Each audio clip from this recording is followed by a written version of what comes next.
የፈተና ድንጋይ። ስለ መልካም ሥራ። አንድ ንጉሥ በከተማው መንገድ መሃል ላይ በሌሊት ማንም ሳያየው ትልቅ ድንጋይ እንዲቀመጥ አደረገ። ብዙ ሰዎች ሲያልፉ መንገዱ ላይ ማን ነው ይህን ድንጋይ ያስቀመጠው? ማን ነው እንዲህ ያደረገው? እያሉ እያማረሩ አለፉ።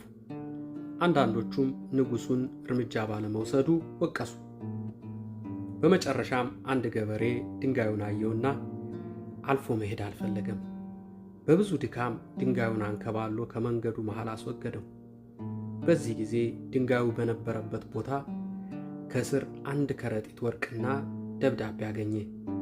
ደብዳቤውም እንዲህ ይላል: ይህ ወርቅ ድንጋዩን ላነሳው ሰው የተሰጠ ስጦታ ነው ይላል። ብዙ ሰዎች ችግርን ማውራት፣ ማማረርና ሌሎች ላይ መጠቆም ይወዳሉ። ነገር ግን መፍትሄ የሚሆንና ድንጋዩን ወይም ችግሩን ለማንሳት የሚደፍር ቢኖር በረከቱን ያገኛል። ሰላም ለሁላችሁ ይሁን።